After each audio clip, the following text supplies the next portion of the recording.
Hello friends, വണ്ടി Maruti SX4 ആണ്. നമുക്ക് ഇതിൽ ചെയ്യാനുള്ള 2 ലക്ഷത്തിൻ്റെ സർവീസാണ്.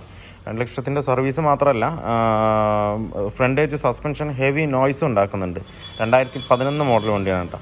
അപ്പോൾ ഇതിൽ ലോവർ ആം, അതുപോലെ തന്നെ സ്റ്റിയറിങ്ങിൻ്റെ റാക്ക് ബുഷ്, ലിങ്ക് റോഡ്, സ്റ്റിയറിങ്ങിൻ്റെ ബോൾ ജോയിൻറ്റ്, അങ്ങനെയുള്ള എല്ലാ സാധനവും ഇതിനകത്ത് പോയി കിടക്കുകയാണ്. SX4ൻ്റെ ശരിക്കും പറഞ്ഞു കഴിഞ്ഞാൽ മാരുതി സ്വിഫ്റ്റിനേക്കാളും ഹെവി റേറ്റാണ്. ലോവറാമിനൊക്കെ നല്ല റേറ്റ് ഉണ്ട് ഇതിനകത്ത്. മാരുതി സ്വിഫ്റ്റിൻ്റെയൊക്കെ ആണെന്നുണ്ടെങ്കിൽ അത്രയും നമുക്ക് റേറ്റ് വരില്ല. 1600-1800 രൂപയ്ക്ക് ലോവറാം വരുള്ളൂ. ഇതിന് 3000 രൂപ എങ്ങാണ്ടൊക്കെ അല്ലേ സാധനത്തിന് റേറ്റ് വരുന്നുണ്ട് ലോവറാമിന്. അത് മാത്രമല്ല, എല്ലാ സാധനത്തിനും ഇതിന് പാർട്സിന് റേറ്റ് കൂടുതലാണ്. പിന്നെ എൻജിൻ പാർട്സ് എല്ലാം സെയിം തന്നെയാണ്, സ്വിഫ്റ്റിൻ്റെ സെയിം പാർട്സ് തന്നെയാണ്. അപ്പോൾ നമുക്കിതിൽ 2 ലക്ഷത്തിൻ്റെ സർവീസ് പറയുമ്പോൾ ടൈമിംഗ് കിറ്റ്, അതുപോലെ തന്നെ EGR മാനിഫോൾഡ് ചെയ്യണം, അതുപോലെ ഫ്രണ്ട് സസ്പെൻഷൻ കംപ്ലീറ്റ്. ഷോക്ക് മാത്രം നമ്മൾ കൊട്ടേഷൻ കൊടുത്തിട്ടില്ല. എന്ന് വെച്ച് കഴിഞ്ഞാൽ അത് അഴിച്ചിട്ട് വേണം നോക്കാനായിട്ട്. അപ്പോൾ ഷോക്ക് മൗണ്ട് കിറ്റ് എല്ലാം ഉണ്ട് നമുക്കപ്പോൾ ഷോക്ക് മൗണ്ട് മാറാനായിട്ട് അഴിക്കുമ്പോൾ നമുക്ക് ഷോക്കിൻ്റെ കണ്ടീഷൻ എങ്ങനെയാണോ അതിനനുസരിച്ച് നമുക്ക് അതിനകത്ത് ചെയ്യാം. പിന്നെ അതുപോലെ തന്നെ വാട്ടർ പമ്പ് കാര്യങ്ങൾ എല്ലാം അതിനകത്ത് മാറണം. എന്ന് വെച്ചാൽ ഹെവി നോയ്സും ഉണ്ട്, കറ എന്ന് പറഞ്ഞ് നോയ്സ് ഉണ്ട്. കാരണം എന്താ വെച്ചാൽ എനിക്ക് വണ്ടി റണ്ണിങ്ങിലുള്ള വീഡിയോ എനിക്ക് എടുക്കാൻ പറ്റില്ല, അതുകൊണ്ടാണ് ഞാൻ പറഞ്ഞിരുന്നത്. വണ്ടി സ്റ്റാർട്ട് ചെയ്യുമ്പോൾ തന്നെ കറ എന്ന സൗണ്ട് ഉണ്ട്. പിന്നെ എല്ലാ സൈഡിൽ നിന്നും ഹെവി ഓയിൽ ലീക്കാണ് വന്നുകൊണ്ടിരിക്കുന്നത്.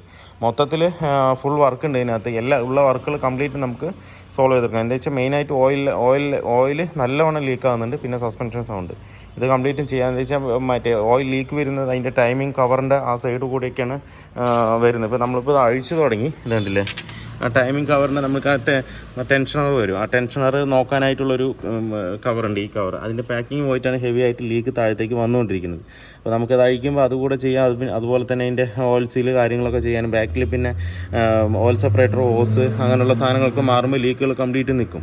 എല്ലാം നമ്മൾ ഇതിൻ്റെ മാരുതിയുടെ ഒറിജിനൽ പാർട്സ് തന്നെയാണ് ഇതിനകത്ത് എടുത്തിരിക്കുന്നത്. എൻജിൻ പാർട്സ് എല്ലാം സ്വിഫ്റ്റിൻ്റെ സെയിം തന്നെയാണ്.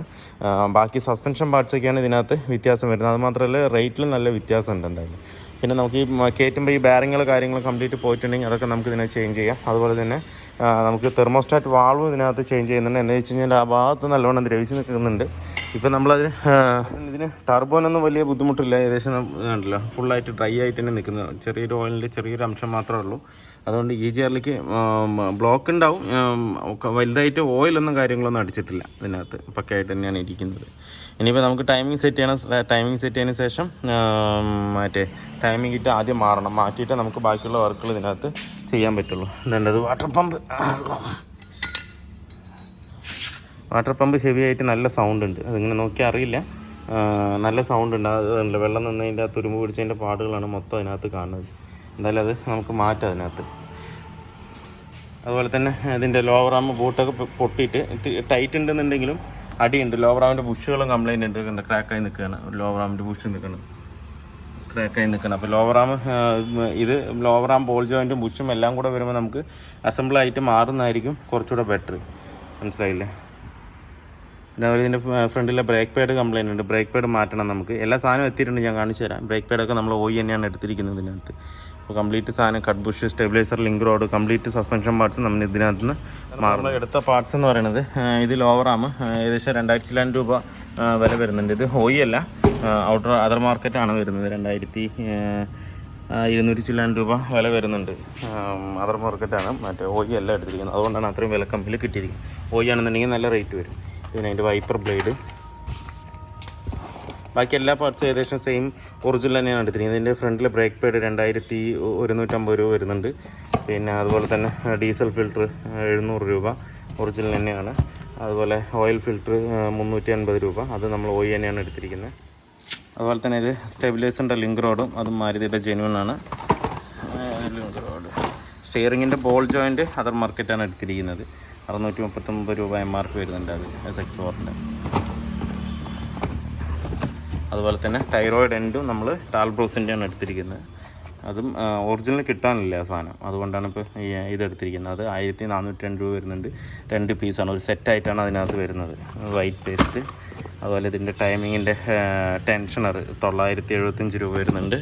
അതിൻ്റെ പാഡ് 2 പാഡ് വരും. ഇതിനകത്ത് ഏകദേശം ഒരു 230 രൂപ 235 രൂപ ആ റേഞ്ചാണ് വരുന്നത് 2 പാഡ്. പിന്നെ എന്നിട്ട് തെർമോസ്റ്റാറ്റ് ഹൗസിങ് 1865 രൂപ വരുന്നുണ്ട്. ഇത് ഇത് വാട്ടർ പമ്പ് 2325 രൂപ MRP വരുന്നുണ്ട്. അതുപോലെ കട്ട് ബുഷ് 2 എണ്ണം. പിന്നെ ഫ്രണ്ടിൽ വീൽ ബെയറിംഗ് ഒരെണ്ണം പോയിട്ടുണ്ട്. ആ വീൽ ബെയറിങ് OE തന്നെയാണ് എടുത്തിരിക്കുന്നത്. അത് അത്യാവശ്യം നല്ല റേറ്റ് ഉണ്ട് ഈ സാധനം. ഏതാണ്ട് 1210 രൂപ റേറ്റ് വരുന്നുണ്ട്. ഇത് ഓൾഡ് സ്റ്റോക്കാണ് കേട്ടോ. ഓൾഡ് സ്റ്റോക്കാണ് ഇങ്ങനൊരു കവറിൽ വരുന്നത്. ഇപ്പോഴത്തെ ന്യൂ സ്റ്റോക്കൊക്കെ ഇങ്ങനത്തെ ഒരു നമ്മുടെ കവറിൽ വരുന്നത്. ഇത് ഓൾഡ് സ്റ്റോക്കാണ്. പിന്നെ അതുപോലെ വലിയ വീല് 2 എണ്ണം. അതുപോലെ ചെറിയ വീല് വരുന്നുണ്ട്. അതുപോലെ ടൈമിങ്ങിൻ്റെ ചെയിൻ എല്ലാം നമ്മൾ ഒറിജിനൽ. സ്റ്റിയറിംഗ് ബോൾ ജോയിൻറ്റും എൻഡും ഒഴിച്ച് ബാക്കിയുള്ള എല്ലാ സാധനങ്ങളും നമ്മൾ OE തന്നെയാണ് എടുത്തിരിക്കുന്നത്. ഇനിയിപ്പോൾ നമുക്കിതൊക്കെ കംപ്ലീറ്റ് അതിനകത്ത് സെറ്റ് ചെയ്യണം. പിന്നെ അതുപോലെ റാക്ക് ഇറക്കണം, റാക്കിൻ്റെ ബുഷ് ഇടണം. അതുപോലെ എയർ ഫിൽറ്ററാണ് ഇത്, കുട്ടി എയർ ഫിൽറ്ററാണ് ഇതിനകത്ത് വരുന്നത്. 339 രൂപ. AC ഫിൽറ്റർ ഒറിജിനൽ തന്നെയാണ്, 315 രൂപ. അതുപോലെ സ്റ്റഡിൻ്റെ മൗണ്ട് OE തന്നെയാണ്. പിന്നെ ഏകദേശം 400 ചില്ലാൻ രൂപ വരുന്നുണ്ട്. ഒറിജിനൽ തന്നെയാണ് എടുത്തിരിക്കുന്നത്. സ്റ്റഡ് മൗണ്ട് 2 എണ്ണം. പിന്നെ അതിൻ്റെ ഓൾട്ടർനേറ്റർ ബെൽറ്റ് OE തന്നെയാണ്, 435 രൂപ വരുന്നുണ്ട് ഓൾട്ടർനേറ്ററിൻ്റെ ബെൽറ്റ്. അതുപോലെ ഇത് വന്നിട്ട് ഫ്രണ്ട് സ്റ്റഡ് കിറ്റാണ്, എന്നുവെച്ചാൽ ബൂട്ട് കാര്യങ്ങളൊക്കെ വരുന്ന കിറ്റാണിത്. ഫ്രണ്ടിലെ സ്റ്റഡിലെ കിറ്റാണ്, 490 രൂപ വരുന്നുണ്ട് കിറ്റ്. ആ 2 കിറ്റ് എടുത്തിട്ടുണ്ട്. അപ്പോൾ ഇത്രയും കാര്യങ്ങൾ നമുക്ക് അതിനിപ്പോൾ വണ്ടിയിനകത്ത് ഇൻസ്റ്റാൾ ചെയ്യണം. നമുക്ക് അഴിക്കുന്നത് ഞാൻ കാണിച്ചു തരാം. റാക്കിൻ്റെ ബുഷ് അതിനകത്ത് നമുക്ക് ബുഷായിട്ട് കിട്ടില്ല. നമ്മൾ ലേത്തിൽ കൊടുത്ത് നൈലോൺ ബുഷ് കടഞ്ഞിടുകയാണ് ചെയ്യാറ്. കടഞ്ഞിട്ട് കഴിഞ്ഞാൽ ഏറെക്കുറെ ഒരു 40,000-50,000 കിലോമീറ്റർ വരെ സുഖമായിട്ട് ഓടുക. അത് റാക്ക് ഇറക്കുക. ആദ്യം ടൈമിങ്ങിൻ്റെ കാര്യം ചെയ്തിട്ട് ബാക്കിയുള്ള കാര്യങ്ങൾ. അപ്പോൾ നമ്മൾ ടൈമിംഗ് ചെയിൻ കംപ്ലീറ്റ് മാറിയിട്ടുണ്ട്. പക്ഷേങ്കിൽ ഇതിനകത്തൊരു ഫോൾട്ട് ഉള്ളതെന്ന് പറഞ്ഞു കഴിഞ്ഞാൽ ടെൻഷനറിൻ്റെ മേലത്തെ ബോൾട്ടിൻ്റെ ത്രെഡ് ഡാമേജാണ്. നേരത്തെ ഡാമേജ് ആയിട്ട് നമ്മൾ അഴിക്കുമ്പോൾ തന്നെ കൈ കൊണ്ട് അഴിച്ചിട്ടാണ് അത് എടുത്തിരിക്കുന്നത്. അപ്പോൾ നമുക്ക് ഒന്നിലെ ഹെഡ് ഇറക്കിയിട്ട് വേണം ഇനിയിപ്പോൾ ചെയ്യാൻ. ഇല്ലാന്നുണ്ടെങ്കിൽ നമുക്ക് ഓവർ സൈസ് ബോൾട്ട് എന്ന് വെച്ചാൽ ഇത് 10 ആണെങ്കിൽ 11 സൈസ് ബോൾട്ട് അതിലേക്ക് ത്രെഡ് ഇട്ടതിന് ശേഷം നമുക്ക് ബോൾട്ട് ആഡ് ചെയ്യണം അതിനകത്ത്. ഇപ്പോഴത്തേക്ക് എന്തായാലും അത് ബെൻഡിങ് ആയി വെച്ചിട്ടുണ്ട്. ഇപ്പോൾ മാനിഫോൾഡ് അഴിച്ചുകൊണ്ടിരിക്കുന്നുണ്ട്, മാനിഫോൾഡ് ഈസിയാണ് ക്ലീൻ ചെയ്യാനായിട്ട്. അപ്പോൾ അത് നമുക്ക് ചെയ്യാം. അതുപോലെ ഇതിൻ്റെ ലോവർ ആം ഇപ്പോൾ നമ്മൾ മാറ്റി, ലോവർ ആം മാറ്റി, അതിൻ്റെ സ്റ്റിയറിംഗ് ബോൾ ജോയിൻറ്റ് മാറ്റി. ഇനിയിപ്പോൾ എൻഡ് മാറ്റണം. SX4 നമ്മൾ മാനിഫോൾഡ് കംപ്ലീറ്റ് അഴിച്ചിട്ടുണ്ട്. ബ്ലോക്ക് കണ്ടില്ലേ, ഇത്രത്തോളം ബ്ലോക്ക് ഉണ്ട് അതിനകത്ത്. ഹെവി ബ്ലോക്കാണ് അതിനകത്ത്. ഹോള് 1, 2, 3 ഹോൾ ഇതിനകത്ത് കാണുന്നുള്ളൂ. ബാക്കി എല്ലാ ഹോളും ഫുള്ളായിട്ട് അടഞ്ഞിരിക്കുകയാണ്. മാനിഫോൾഡിലും ചെറിയൊരു ഹോള് മാത്രമേ ഉള്ളൂ, ബാക്കി ഫുള്ള് കംപ്ലീറ്റ് ബ്ലോക്കാണ് ഇതിനകത്ത്. ഏകദേശം നല്ല വെയിറ്റ് ഉണ്ട്. ഇത് വെയിറ്റ് ഉണ്ട് എന്ന് പറയുന്ന കാരണം ഇത് മൊത്തം കാർബണാണ്, അതുകൊണ്ടാണ് ഇത് വെയിറ്റ് അത്രത്തോളം വരുന്നത്. ഇനിയിപ്പോൾ നമുക്കിത് മൊത്തം പക്കയായിട്ട് ക്ലീൻ ചെയ്തെടുക്കണം. അതിനകത്ത് ആ വണ്ടിക്ക് ആ ഒരു ഫ്രഷ്നെസ് അതിനകത്ത് വരുമല്ലോ. അതുപോലെ ഈജിയറും നമുക്ക് പിരിച്ചിട്ട് വേണം അതും കെമിക്കലിലിട്ട് നമുക്ക് വാഷ് ചെയ്യാനായിട്ട്.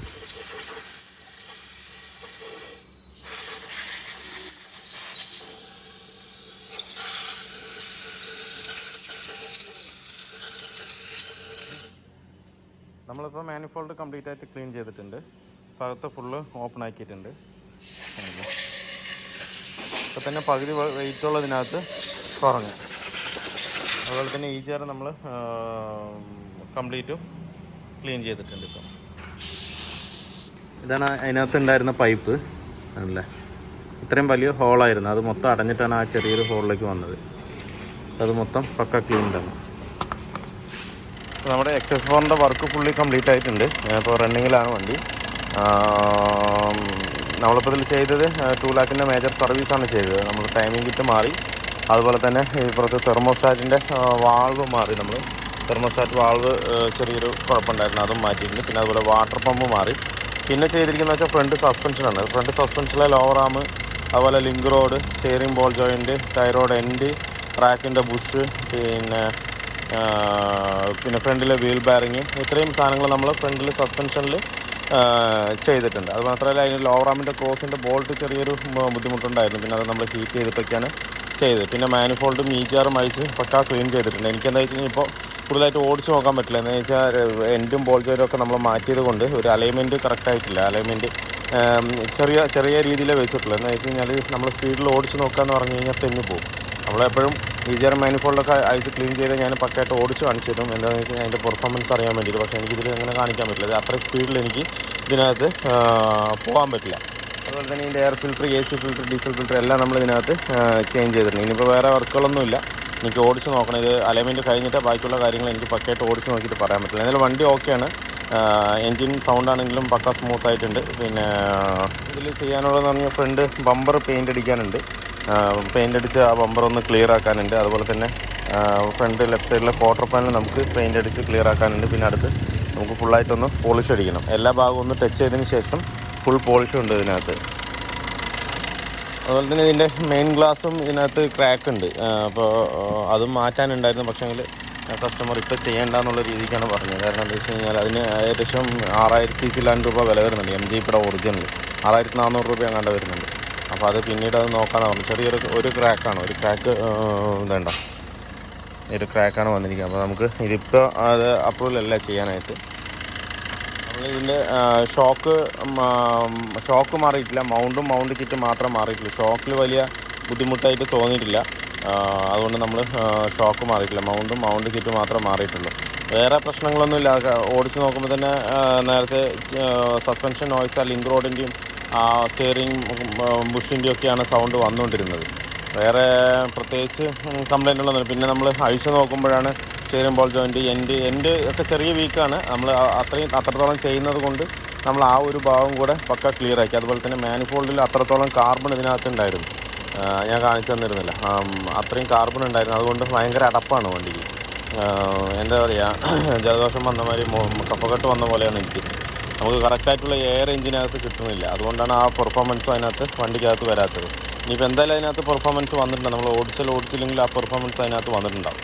പിന്നെ പെർഫോമൻസ് വരുന്നില്ലെന്നുണ്ടെങ്കിൽ എയർപോ സെൻസറോ എയർമാസ് സെൻസറോ എന്തെങ്കിലും കംപ്ലയിൻ്റ് ഉണ്ടെങ്കിൽ മാത്രമേ ആ ഒരു പെർഫോമൻസിന് വ്യത്യാസം വരുള്ളൂ.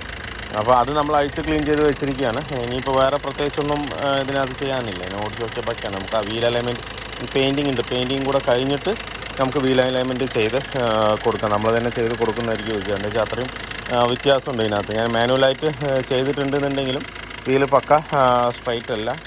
എന്തായാലും വീൽ അലൈൻമെൻറ്റ് നമ്മൾ തന്നെ കൊണ്ടുപോയി ചെയ്ത് കൊടുക്കുന്നതായിരിക്കും ബെറ്റർ. അപ്പോൾ വീഡിയോ എല്ലാവർക്കും ഇഷ്ടമായാലും ലൈക്ക് ചെയ്യുക, ഷെയർ ചെയ്യുക, അതുപോലെ തന്നെ സബ്സ്ക്രൈബ് ചെയ്യാതെയാണ് വീഡിയോ കാണുന്നതെങ്കിലും സബ്സ്ക്രൈബ് ചെയ്ത് സപ്പോർട്ട് ചെയ്യുക. അപ്പോൾ മറ്റൊരു വീഡിയോയിലേക്ക് കാണുന്നവരെല്ലാവർക്കും ബൈ.